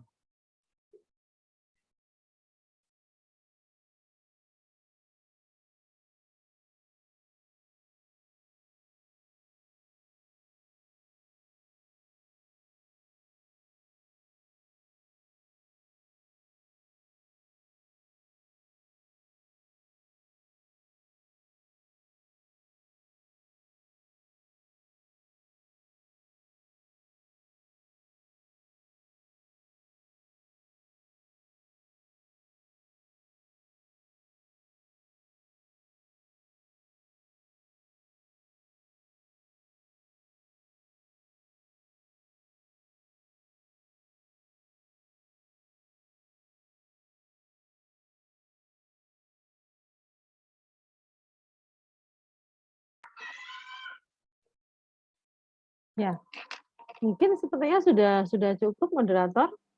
Nanti mungkin bisa dilanjut dengan pembicara yang berikutnya mungkin ya. Nggih, Bu. Iya. Dikarenakan waktu sesi diskusi dan juga sesi tanya jawab sudah selesai, mungkin ada closing statement dari Bu Kartika selaku pemateri pertama kepada kami semua sebagai dari peserta webinar Disnatalis Biobakterioptik ini. Oke. Ini mahasiswa biologi semua atau dari biologi semua kelihatannya ya? Ada yang dari luar biologi, Bu. Oh, ada. Oke. Ya, anak-anak semuanya ya, ya, terima kasih atas perhatian dan concern kalian ya. Saya senang karena anak-anak muda ya concern tanya macam-macam, memang harus seperti itu ya. Sesuatu yang baru memang harus kita tanyakan ya, jangan nggak care ya dengan apa yang terjadi di lingkungan kita ya. Hanya satu ya yang terkait dengan virus ya. Jadi karena selalu saya pesankan bahwa virus SARS-CoV ini adalah virus yang baru ya. Kita baru belajar sama seperti banyak sekali peneliti yang lainnya belajar, sehingga kita tidak tahu ya, tidak tahu nature-nya itu seperti apa. Sehingga bagi kalian yang sudah sehat sampai selama ini juga sehat, disyukuri ya, disyukuri dengan sebaik-baiknya ya, agar kesehatan itu bisa tetap ya, dengan cara ya berusaha untuk ya mempertahankan kesehatan dan juga meningkatkan kesehatan dan juga melindungi sekitarnya. Nah, kita sangat berharap ya, kita sudah pernah mengalami pandemi yang aneh-aneh gitu di dunia ini ya. Dulu bahkan ada pandemi yang batuk yang parah sekali ya di Eropa juga, yang kemudian fatal gitu ya, hanya perlu beberapa waktu sudah bisa meninggal dunia ya. Tapi kemudian it's over. Dan saya yakin corona juga suatu saat pasti akan berakhir ya. Kita juga pada akhirnya akan berdamai dengan virus corona, tetapi tentunya untuk menuju itu semua perlu kerjasama kita semua. Jadi silakan ya tetap jaga prokes ya, yang belum vaksin segera vaksin, Anda melindungi Anda sendiri tetapi juga melindungi sekitarnya, sehingga kita bisa segera ketemu beneran di lab gitu ya. Anak biologi nggak ketemu di lab tuh kayak ya gimana ya, kayak nggak ketemu anak biologi gitu ya, karena basis keilmuan kita itu bisa berkembang karena kita bekerja di laboratorium. Mungkin itu saja dari saya. Mohon maaf apabila banyak kekurangannya. Nanti file akan saya share ke panitia jika kalian perlukan ya. Dan akhirnya semoga sehat semua. Wassalamualaikum warahmatullahi wabarakatuh. Waalaikumsalam warahmatullahi Warahmatullahi wabarakatuh.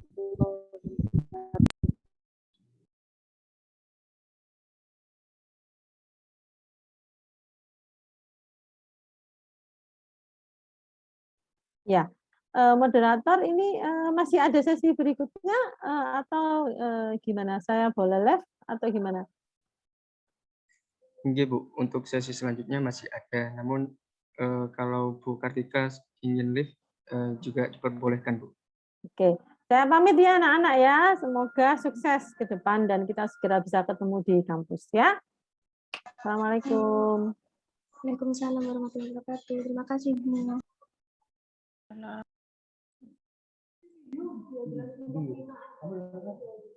Terima kasih saya ucapkan kepada pemateri dan peserta yang sudah mengajukan pertanyaannya.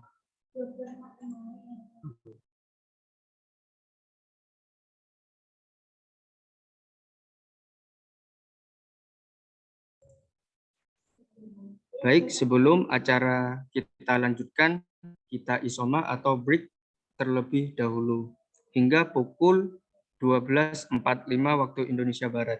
Dan saya ingatkan kembali untuk seluruh peserta yang belum mengisi presensi dimohon untuk melakukan presensi terlebih dahulu.